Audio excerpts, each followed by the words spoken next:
Alrighty, well, I'm on Highway 29 on my way to the town of Brockville, Ontario, Canada, named after Sir Isaac Brock, who was kind of a famous military guy way back in the olden days.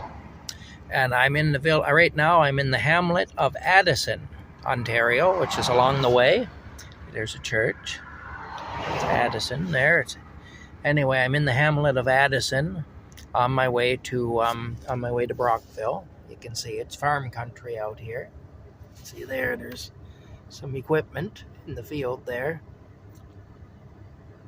Yeah.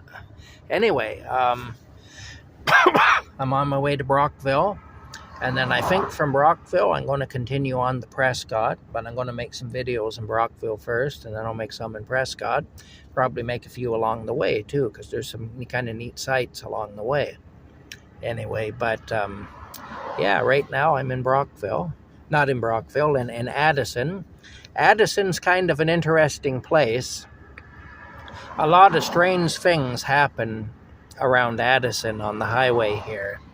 There's stories about a man who walks down the road near to here at night with no head. He has no head on him. Just a headless man walking down the shoulder of the road that's been seen by quite a few people late at night. And also there's a story about a ghost car, too, that will come at you and then disappear just before it hits you late at night here. You'll just see the headlights coming at you, and then it'll just vanish into nowhere before it hits you. But it'll be coming at you head on, and that's there's a ghost car apparently that appears here in Addison too. If you believe the stories, I think it's possible. I don't know. I haven't seen those things myself, but I do think it's possible. One time not far from here, what I did see, and it was in the winter time, is a man come running up out of the ditch. Now, the ditches were full of snow, and he was wearing shorts.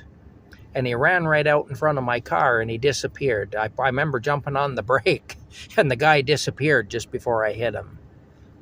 And I do remember seeing that. That was years and years ago on my way back to Perth from Brockville, because my mom and my sister lived in Brockville back then. And they don't anymore, but they did back then. And I was up for a visit, and on my way home late at night, this fella come out of the ditch and right out in front of my car and disappeared. And it was in the dead of winter, and the guy was wearing a shorts and a t-shirt. You know? So like I say, I did have that one experience along this stretch of road anyway. And so like I say, I don't have any trouble believing that there's something goes on here. Anyway, it's kind of a creepy highway, especially at night. But that's it. That's all I got to say for now. Next time you hear from me, it'll probably be in Brockville, unless something else interesting comes up along the way. Bye for now.